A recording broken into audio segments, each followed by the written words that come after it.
Assalamualaikum sahabat-sahabatku semua, senang sekali rasanya bisa berjumpa lagi di channel ini. Sebelum lanjut saya ingin mengajak Anda untuk menekan tombol subscribe dan menyukai video ini. Kita bangun channel ini agar tetap menjadi wasilah yang baik dalam menyebar kebaikan dunia dan akhirat. Dan bagi sahabat yang sudah tekan tombol subscribe dan nonton video ini, kami doakan semoga selalu dilancarkan usahanya oleh Allah dan mendapat kebahagiaan dunia maupun akhirat. Amin. Diceritakan bahwasanya Sayyid Ibrahim As-Samarqandi menikah dengan Dewi Chandra Wulan yakni putri Raja Champa. Dari pernikahan tersebut, keduanya dikaruniai 3 orang anak yang bernama Sayyid Raja Pendita, Sayyid Rahmat atau Sunan Ampel, dan Sayyidah Zainab binti Sayyid Ibrahim. Sayyid Raja Pendita dan Sayyid Rohmat suatu ketika meminta izin kepada ayahnya untuk mengunjungi Bibik Martaningrum yang menjadi istri Brawijaya di kerajaan Majapahit. Ayahandanya pun memberi izin kepada Sayyid Pendita dan Raden Rahmat Sita memerintahkan pembantunya yang bernama Abu Hurairah untuk selalu menemani perjalanan mereka. Sang ayah berpesan kepada pembantunya yakni Abu Hurairah untuk selalu melayani Sayyid Raja Pendita dan Sayyid Rohmat serta mematuhi apa yang diperintahkan oleh keduanya. Kemudian mereka pun berpamitan, mereka bertiga meninggalkan negeri Champa dan mencari kapal yang berlayar ke Pulau Jawa. Mereka terus berjalan dan mencari hingga mereka sampai di sebuah daerah yang bernama Kupeng. Di situ mereka mendapati ada sebuah kapal yang berlayar menuju kota Gresik. Gresik adalah sebuah kota yang terletak di dekat kota Surabaya. Mereka bernego dan berunding dengan pemilik kapal untuk menumpang di kapal tersebut. Pemilik kapal pun memberi izin kepada mereka bertiga. Kapal berlayar selama 7 hari di atas laut dengan diombang-ambing angin yang tenang dan bersahabat. Akan tetapi di tengah perjalanan, secara tiba-tiba kapal dihantam oleh angin badai dan menyeretnya hingga di perairan negeri Kamboja. Ketika kapal mendekati pantai, tanpa sengaja kapal menghantam batu karang dan kapal pun pecah. Berita kecelakaan kapal itu sampai ke telinga Raja Kamboja. Kemudian sang raja memerintahkan untuk mengambil kapal tersebut dan menahan seluruh awak kapal serta segala muatannya. Setelah itu raja memerintahkan untuk membakar kapal itu dan memenjarakan Sayyid Raja Pendita, Sayyid Rohmat, serta pembantunya Abu Hurairah. Atas peristiwa yang dialaminya, ketiganya pun berembuk tentang langkah apa yang akan diambil selanjutnya. Akhirnya mereka sepakat untuk memberitahu Raja Brawijaya tentang musibah yang mereka alami, dan meminta kepada Raja Brawijaya untuk membebaskan mereka dari tangan Raja Kamboja. Tindakan ini mereka ambil karena daerah Kamboja berada di bawah kekuasaan Majapahit, yang pada saat itu dipimpin oleh Brawijaya atau pamannya sendiri. Maka mereka mengutus seorang penduduk Kamboja untuk menemui Raja Brawijaya. Utusan itu pun pergi hingga sampai ke Majapahit. Ketika ia bertemu dengan Raja Brawijaya, ia pun ditanya oleh Brawijaya tentang siapa namanya, dari negeri mana ia berasal, dan apa keperluannya. Utusan itu menjawab, hamba adalah seorang penduduk Kamboja. Hamba datang kepada Paduka Raja sebagai utusan dari kedua putra Tuan atau keponakan Tuan. Mereka adalah kedua putra dari Dewi Condrowulan, putri Raja Champa, yang bernama Sayyid Raja Pendita, Sayyid Rohmat, dan seorang pembantu yang bersama mereka bernama Abu Hurairah. Semula mereka berkeinginan untuk mengunjungi Paduka Raja di kerajaan Majapahit ini dengan mengendarai kapal laut. Namun, ketika kapal sampai perairan Kamboja, kapal menghantam batu karang dan kapal pun pecah. Lalu Raja Kamboja membakar kapal dan mengambil semua yang ada di kapal, termasuk juga barang-barang muatannya. Dan perlu Paduka ketahui, ketiganya saat ini sedang ditahan oleh Raja Kamboja sebagai budak.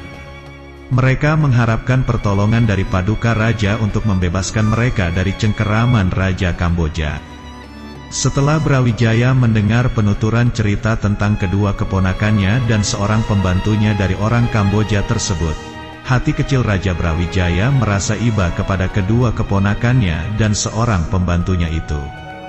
Istri Brawijaya yaitu Putri Martaningrum, malah begitu sedih mendengar berita tersebut sehingga air matanya jatuh bercucuran.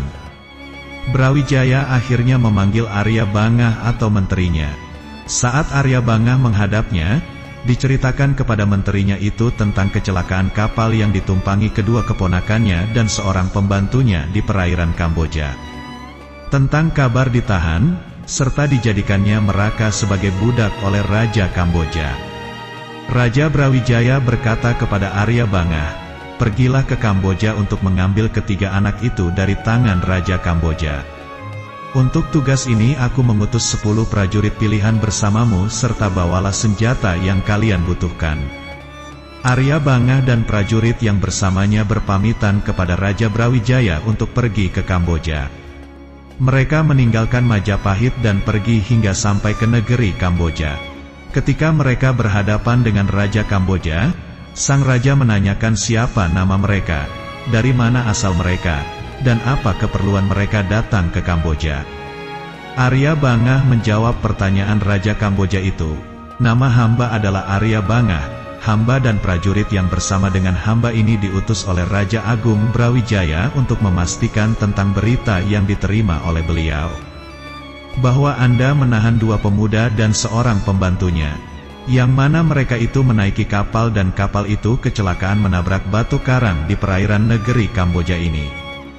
Jika berita itu benar, maka Raja Brawijaya meminta Anda untuk mengirimkan mereka kepada beliau karena tujuan kepergian mereka adalah untuk menemui Raja Brawijaya." Kedua pemuda itu adalah anak Dewi Candrawulan putri Raja Campa yang tidak lain adalah adik dari Ratu Martaningrum istri Raja Brawijaya. Raja Brawijaya sangat bergembira karena kedua pemuda tersebut tidak tenggelam di dasar laut. Dan beliau mengucapkan banyak terima kasih kepada Baginda yang telah menyelamatkan mereka dari bahaya besar itu. Saat Raja Kamboja mendengar perkataan Arya Bangah, ia pun langsung memanggil ketiga orang yang dimaksud. Setelah 3 orang itu menghadap sang raja, Raja Kamboja berkata, "Orang-orang ini adalah utusan dari Raja Brawijaya. Mereka datang untuk memintaku untuk mengirim kalian kepada beliau bersama mereka, oleh karena itu pergilah bersama mereka." Mereka menjawab, "Baiklah tuanku." Arya Bangah dan prajurit yang bersamanya, serta ketiga pemuda itu yakni Said Raja Pendita, Said Rohmat, dan Abu Hurairah berpamitan kepada Raja Kamboja. Mereka keluar dari istana Raja Kamboja dan menuju ke arah kerajaan Majapahit. Mereka pergi melalui jalur darat dan laut hingga sampai ke Majapahit. Sesampainya di Majapahit, Arya Bangah mengantarkan ketiga orang pemuda itu menghadap Raja Brawijaya. Ketika mereka menghadap Raja Brawijaya, beliau menanyakan tentang peristiwa yang telah menimpa mereka. Mereka pun menceritakan apa yang mereka alami mulai dari awal sampai akhir. Brawijaya meminta mereka untuk tinggal bersama beliau. Beliau memperlakukan mereka dengan sangat baik dan mulia. Peristiwa ini terjadi pada abad ke-6 Hijriah. Brawijaya sangat mencintai kedua ponakannya ini, hingga mereka sudah seperti anak sendiri bagi Raja Brawijaya. Ia berikan apa yang diminta oleh mereka berdua. Akan tetapi selama di Majapahit, hati mereka berdua selalu merasa sedih dan susah.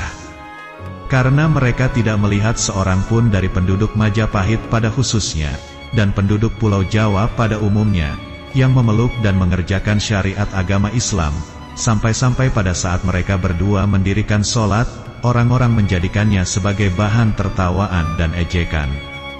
Orang-orang menganggap mereka berdua bodoh, karena orang-orang tersebut melihat mereka mengerjakan pekerjaan yang aneh. Hingga ada seorang tua yang termasuk dari golongan para cendekia Majapahit berkata, "Janganlah kalian mentertawakan dan mengejek dua anak muda ini. Sesungguhnya setiap manusia memiliki Tuhan yang disembah dengan cara yang mereka sukai. Dan mereka berdua pun memiliki Tuhan yang tidak seperti Tuhan yang kalian miliki. Mereka menyembah mereka dengan cara yang lebih mereka sukai. Maka dari itu janganlah kalian mencela dan menghina orang yang sedang menyembah Tuhannya." Ketika Said Raja Pendita dan Said Rohmat berniat untuk kembali ke negeri asal mereka, negeri Campa, karena suatu hal yang menyebabkan mereka selalu bersusah hati dan sedih, seperti yang dijelaskan sebelumnya, yakni agama Islam sering ditertawakan. Keduanya mengutarakan keinginan mereka kepada Brawijaya. Raja Brawijaya mencegah mereka berdua dan berkata, "Begitu sangat berat aku berpisah dengan kalian. Oleh karena itu, janganlah kalian kembali pulang ke negeri kalian. Jika kalian ingin memiliki kekuasaan atas suatu wilayah, maka aku akan memberi kalian kekuasaan yang kalian inginkan. Apakah menjadi pati atau kepala administrasi, atau kepala wilayah, terserah kalian. Apabila kalian ingin menikah, maka pilihlah anak gadis dari para pati ataupun pemimpin daerah yang kalian suka. Sesungguhnya aku mencegah kalian untuk pulang ke negeri kalian, karena aku mendengar berita bahwa raja daerah Hindustan sedang menyerang daerah Kupeng, Kalkuta, Jiri, Malibar, dan daerah sekitarnya. Dari daerah-daerah itu tidak ada yang tersisa, dan tidak ada jalan lain kecuali tunduk di bawah kekuasaan Hindustan. Kecuali negeri kalian, yaitu negeri Champa, karena di Champa sedang bergolak perang dengan pasukan Hindustan dan sampai saat ini aku belum mengetahui bagaimana akhirnya nasib negeri Champa." Setelah mendengar penuturan Brawijaya dan begitu sangat pencegahan yang dilakukan oleh Brawijaya, maka mereka mengikuti kemauan Raja Brawijaya untuk tetap tinggal di Majapahit.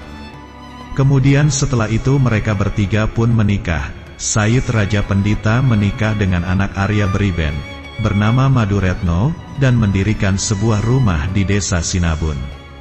Sedangkan Sayit Rahmat atau Sunan Ampel menikah dengan anak Arya Tejo yang bernama Raden Ayu Chandrawati, dan mendirikan rumah di desa Ampel Denta atau Ampel Gading, Surabaya. Sedangkan Abu Hurairah sendiri menikah dengan seorang gadis dari desa Tanggerikan yang bernama Samiroh binti Husain. Setelah menikah, Abu Hurairah bekerja sebagai petani kapas. Abu Hurairah yang memetik kapas, sedangkan Samiroh yang memilih dan membersihkannya. Setiap hari keduanya memberikan kapas tersebut kepada Sayyid Rohmat untuk digunakan sebagai sumbu lentera penerangan yang ada di masjid. Karena kebiasaannya inilah Sayyid Rohmat menyebutnya dengan Ki Ageng Kapas. Seorang laki-laki dari Majapahit yang bernama Wirajaya telah mengikuti dan mengabdi kepada Sayyid Raja Pendita. Oleh Sayyid Raja Pendita ia diperintahkan untuk bekerja sebagai tukang pandai besi. Dalam perjalanan menuju Ampel Surabaya, rombongan Sayyid Rohmat melalui desa Krian, Wonokromo, dan terus memasuki Kembang Kuning. Selama dalam perjalanan beliau juga berdakwah kepada penduduk setempat yang dilaluinya. Dakwah yang pertama kali dilakukannya cukup unik. Beliau membuat kerajinan berbentuk kipas yang terbuat dari akar tumbuh-tumbuhan tertentu dan dianyam rotan. Kipas-kipas itu dibagi-bagikan kepada penduduk setempat secara gratis. Para penduduk hanya cukup menukarkannya dengan membaca kalimat syahadat. Penduduk yang menerima kipas itu merasa sangat senang. Terlebih setelah mereka mengetahui kipas itu bukan sembarang kipas. Akar yang dianyam bersama rotan itu ternyata dapat menyembuhkan keluarga mereka yang terkena penyakit batuk dan demam. Dengan cara itu semakin banyak orang yang berdatangan kepada Sayyid Rohmat. Pada saat demikianlah ia memperkenalkan keindahan agama Islam sesuai tingkat pemahaman mereka. Cara itu terus dilakukan hingga rombongan memasuki desa Kembang Kuning. Pada saat itu wilayah desa Kembang Kuning belum seluas sekarang ini. Di sana-sini masih banyak hutan dan digenangi air atau rawa-rawa. Dengan karomahnya, Sayyid Rahmat bersama rombongan membuka hutan dan mendirikan tempat sembahyang sederhana atau langgar. Tempat sembahyang tersebut sekarang telah dirubah menjadi masjid yang cukup besar dan bagus. Dinamakan sesuai dengan nama Sayyid Rahmat, yaitu Masjid Rahmat Kembang Kuning. Di tempat itu pula, Sayyid Rahmat bertemu dan berkenalan dengan dua tokoh masyarakat, yaitu Ki Wiryo Sarojo dan Ki Bangkuning. Kedua tokoh masyarakat itu bersama keluarganya masuk Islam dan menjadi pengikut Sayyid Rahmat. Dengan adanya kedua tokoh masyarakat itu, maka semakin mudah bagi Sayyid Rahmat untuk mengadakan pendekatan kepada masyarakat, terutama kepada masyarakat yang masih memegang teguh adat kepercayaan lama. Beliau tidak langsung melarang mereka, melainkan memberi pengertian sedikit demi sedikit tentang pentingnya ajaran ketauhidan. Jika mereka sudah mengenal tauhid atau keimanan kepada Tuhan pencipta alam, maka secara otomatis mereka akan meninggalkan sendiri kepercayaan lama yang bertentangan dengan ajaran Islam. Setelah sampai di tempat tujuan, pertama kali yang dilakukannya adalah membangun masjid sebagai pusat kegiatan ibadah. Ini meneladani apa yang telah dilakukan Nabi Muhammad saat pertama kali sampai di Madinah, karena beliau menetap di desa Ampel Denta dan menjadi penguasa daerah tersebut, maka kemudian beliau dikenal sebagai Sayyid Rahmat atau Sunan Ampel. Arti Sunan berasal dari kata susuhunan, artinya yang dijunjung tinggi atau panutan masyarakat setempat. Ada juga yang mengatakan Sunan berasal dari kata suhu yang artinya guru besar atau orang yang berilmu tinggi. Selanjutnya beliau mendirikan pesantren tempat mendidik putra bangsawan dan Pangeran Majapahit, serta siapa saja yang mau datang berguru kepada beliau. Ajaran Sunan Ampel hasil didikan beliau yang terkenal adalah falsafah mohlimo atau tidak mau melakukan 5 hal tercela, yaitu 1. Moh main atau tidak mau berjudi. 2. Moh ngombe atau bermabuk-mabukan, yakni tidak mau minum arak. 3. Moh maling atau tidak mau mencuri. 4. Moh madat atau tidak mau menghisap candu, ganja, dan lain-lain. Dan yang kelima, moh madon atau tidak mau berzina, yakni bermain perempuan yang bukan istrinya. Prabu Brawijaya sangat senang atas hasil didikan Sunan Ampel. Raja menganggap agama Islam itu adalah ajaran budi pekerti yang mulia. Maka ketika Sunan Ampel kemudian mengumumkan ajarannya adalah agama Islam, maka Prabu Brawijaya tidak menjadi marah. Hanya saja ketika Raja Brawijaya diajak untuk memeluk agama Islam, dia tidak mau. Dia ingin menjadi Raja Buddha yang terakhir di Majapahit. Akan tetapi Sunan Ampel diperbolehkan mensiarkan agama Islam di wilayah Surabaya, bahkan di seluruh wilayah Majapahit, dengan catatan bahwa rakyat tidak boleh dipaksa. Sunan Ampel pun memberi penjelasan bahwa tidak ada paksaan dalam beragama. Murid-murid Sunan Ampel itu banyak sekali, baik dari kalangan bangsawan, para pangeran Majapahit, maupun dari kalangan rakyat jelata. Bahkan beberapa anggota Wali Songo adalah murid-murid beliau sendiri. Kisah 2 murid Sunan Ampel yang makamnya tak jauh dari lokasi makam Sunan Ampel, dan juga memiliki karomah yang luar biasa, yaitu 1 Mbah Soleh. Mbah Soleh adalah salah satu dari banyaknya murid Sunan Ampel yang memiliki karomah atau keistimewaan. Termasuk sebuah keajaiban yang tak ada duanya, ada seorang manusia yang dimakamkan hingga samapi 9 kali. Ini bukan cerita buatan, melainkan ada buktinya. Di sebelah timur Masjid Agung Sunan Ampel, ada 9 makam. Itu bukannya makam 9 orang, melainkan makam 1 orang, yaitu murid Sunan Ampel yang bernama Mbah Soleh. Mbah Soleh adalah tukang sapu Masjid Agung Ampel di masa hidup Sunan Ampel. Apabila beliau menyapu lantai masjid, sangatlah bersih, sehingga orang yang sujud di masjid itu, walaupun tanpa sajadah, tidak merasa ada debunya. Ketika Mbah Soleh wafat, beliau dimakamkan di depan masjid.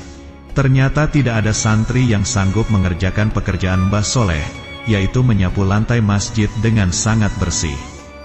Maka sejak ditinggal oleh Mbah Soleh, lantai masjid menjadi kotor, sehingga terucaplah kata-kata Sunan Ampel, bila Mbah Soleh masih hidup, tentulah masjid ini menjadi bersih. Mendadak Mbah Soleh ada di pengimaman masjid sedang menyapu lantai. Seluruh lantai pun sekarang menjadi bersih lagi. Orang-orang pun menjadi heran melihat Mbah Soleh yang hidup kembali. Beberapa bulan kemudian Mbah Soleh wafat lagi, dan dimakamkan di samping makamnya yang dulu. Masjid menjadi kotor lagi, lalu terucaplah kata-kata Sunan Ampel seperti dulu. Mbah Soleh pun hidup kembali. Hal ini berlangsung beberapa kali sehingga makamnya ada 8. Pada saat kuburan Mbah Soleh ada 8, Sunan Ampel meninggal dunia. Beberapa bulan kemudian Mbah Soleh meninggal dunia, sehingga makam Mbah Soleh ada 9. Kuburan yang terakhir berada di ujung paling timur. Santri yang kedua adalah Mbah Sonaji dan sering disebut juga dengan Mbah Bolong. Hal ini bukanlah gelar kosong atau sekedar olok-olokan. Beliau adalah salah satu murid Sunan Ampel yang juga mempunyai karomah. Pada waktu pembangunan Masjid Agung Ampel, Mbah Sonaji lah yang ditugasi mengatur tata letak pengimaman. Mbah Sonaji bekerja dengan tekun dan penuh perhitungan, jangan sampai letak pengimaman masjid itu tidak menghadap ke arah kiblat. Tapi setelah bangunan pengimaman itu jadi, banyak yang meragukan keakuratannya. Apa betul letak pengimaman masjid ini sudah menghadap ke kiblat? Demikian tanya orang yang meragukan pekerjaan Mbah Sonaji. Mbah Sonaji tidak menjawab, melainkan melubangi dinding pengimaman sebelah barat, lalu berkata, "Lihatlah ke dalam lubang ini, kalian akan tahu apakah pengimaman ini sudah menghadap kiblat atau belum." Orang-orang itu segera melihat ke dalam lubang yang dibuat oleh Mbah Sonaji. Ternyata di dalam lubang itu mereka dapat melihat Ka'bah yang berada di Mekah. Orang-orang pun melongo, terkejut, kagum, dan akhirnya tak berani meremehkan Mbah Sonaji lagi. Sejak saat itu mereka lebih bersikap hormat kepada Mbah Sonaji dan memberinya julukan Mbah Bolong. Keturunan Sunan Ampel memiliki 2 orang istri, yakni Dewi Condrowati Putri Aryo Tejo dan Mas Karimah Putri Kibangkuning. Dengan istri Dewi Condrowati, Sunan Ampel dikarunia 5 orang anak, yaitu 1. Sayyidah Syarifah istri Haji Usman bin Raja Pendita. 2. Sayyidah Mutmainah istri Sayyid Muhsin. 3. Sayyidah Hafsah istri Sayyid Ahmad. 4. Sayyid Makdum Ibrahim atau Sunan Bonang. 5. Sayyid Qasim atau Sunan Derajat. Sedangkan dengan Nyai Karimah dikaruniai 2 orang putri, yaitu 1. Sayyidah Murtasiyah istri Sunan Giri. 2. Sayyidah Murtasimah istri Raden Fatah. Sunan Ampel sangat memperhatikan kaderisasi. Buktinya, ke-7 putra-putrinya menjadi tokoh Islam terkemuka.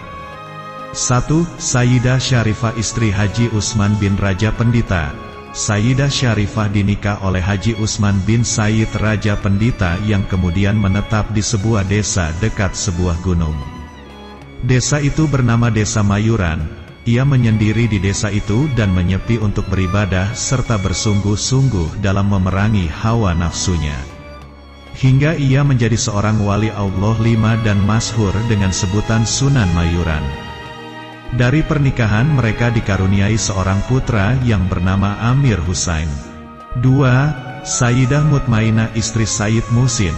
Sayyidah Mutmainah dinikah oleh Sayyid Muhsin yakni muridnya yang berasal dari Yaman dan selanjutnya menetap di desa Wilis. Di sana ia menyendiri dan menyepi untuk beriadah dan beribadah, dan mengikuti jejak para wali Allah. Ia terkenal dengan sebutan Sunan Wilis. Ia memiliki seorang anak yang bernama Amir Hamzah. 3. Sayyidah Hafsah istri Sayyid Ahmad. Sayyidah Hafsah bergelar Nyai Ageng Maluko, yang dinikah oleh Sayyid Ahmad yakni muridnya yang berasal dari Yaman dan menetap di sebuah desa bernama Kemluko. Ia menyendiri di sana dan menyepi untuk bersungguh-sungguh memerangi hawa nafsunya, serta untuk memusatkan diri dalam beribadah kepada Allah dan mencari ridhonya dengan mengurangi porsi makan dan tidur. Itu semua dilakukannya selama 3 tahun lamanya, dan akhirnya ia menjadi seorang wali Allah yang terkenal dengan sebutan Sunan Kemluko. Ia memiliki seorang putra, 4. Sayyid Makdum Ibrahim atau Sunan Bonang. Sayyid Makdum Ibrahim menikah dengan Dewi Iroh Putri Jaka Kondar dan memiliki seorang putri bernama Rohil. Sayyid Ibrahim kemudian menjadi imam bagi penduduk Lasem dan Tuban. Ia menetap di sebuah desa bernama Bonang yang ada di daerah Lasem. Sayyid Ibrahim menyendiri di puncak gunung bernama Gading. Gunung Gading berada di dekat pantai. Di sana ia bersungguh-sungguh untuk beriadah dengan mengurangi makan dan meninggalkan keenakan di saat tidur. Serta ia terus-menerus menekan dirinya agar tidak menuruti hawa nafsu. Ia menekankan pada dirinya untuk melakukan ibadah-ibadah fardu dan sunnah. Selalu mentaati perintah Allah, memerangi kehendak setan dan menjauh dari hiruk-pikuk manusia. Sayyid Ibrahim terus-menerus beribadah hingga ia menjadi wali Allah dan masyhur dengan sebutan Sunan Bonang. 5. Sayyid Qasim atau Sunan Derajat. Sayyid Qasim menikah dengan Sayyidah Sufiyah binti Sayyid Abdul Qadir yang masyhur dengan sebutan Sunan Gunung Jati. Jadilah Sayyid Qasim seorang imam bagi penduduk Lamongan dan Sedayu. Sayyid Qasim menetap di sebuah desa yang bernama Derajat. Beliau menyendiri di desa itu untuk berkonsentrasi dalam beribadah. Beliau terus beriyadloh dan memerangi hawa nafsu, hingga jadilah ia seorang wali Allah. Sunan Derajat terus berdakwah mengajak para manusia memeluk agama Islam. Dari usaha beliau banyak penduduk setempat yang mengikutinya. Sayyid Qasim terkenal dengan sebutan Sunan Derajat. Beliau memiliki 3 orang putra, yaitu Pangeran Rekia, Pangeran Sendi, dan Sayyidah Wurian. 6. Sayyidah Murtasiyah yakni istri Sunan Giri. Sayyidah Murtasiyah dinikah oleh Raden Paku. Raden Paku telah menjadi imam bagi penduduk Tandes. Dan ia menetap di sebuah desa yang bernama Giri. Di desa itu, ia menyendiri untuk beribadah dan terus-menerus beriyadloh untuk memerangi hawa nafsu, hingga ia menjadi seorang wali yang terkenal dengan sebutan Sunan Giri. Dan ia selalu berdakwah untuk mengajak orang-orang masuk Islam.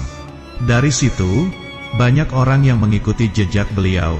Dari perkawinannya, beliau dikaruniai 4 orang putra-putri, yaitu Raden Prabu, Raden Masani, Raden Goa, dan seorang putri yang bernama Retnowati. 7. Sayyidah Murtasimah yakni istri Raden Fatah. Sayyidah Murtasimah dinikah oleh Raden Fatah, pendiri kerajaan Islam Demak Bintoro. Dalam buku Babat Gresik menyebutkan bahwa Sunan Ampel wafat pada tahun 1481 Masehi, sedangkan Serat Kanda edisi Brandes menyatakan tahun 1406 Masehi. Sumber lain menunjuk tahun 1478 Masehi, yakni setahun setelah berdirinya Masjid Demak. Beliau dimakamkan di sebelah barat Masjid Ampel, di areal seluas 1000 meter persegi, bersama ratusan santrinya. Komplek makam tersebut dikelilingi tembok besar setinggi 2,5 meter. Makam Sunan Ampel bersama istri dan 5 kerabatnya dipagari baja tahan karat setinggi 1,5 meter, melingkar seluas 64 meter persegi. Khusus makam Sunan Ampel dikelilingi pasir putih. Sumber Kitab Ahlal Musamaroh karya Syekh Abul Fadol Senori, Tuban. Sekian kisah hari. Saksikan kisah selanjutnya di channel Au Kamakol. Jangan lupa untuk subscribe, like, dan komen.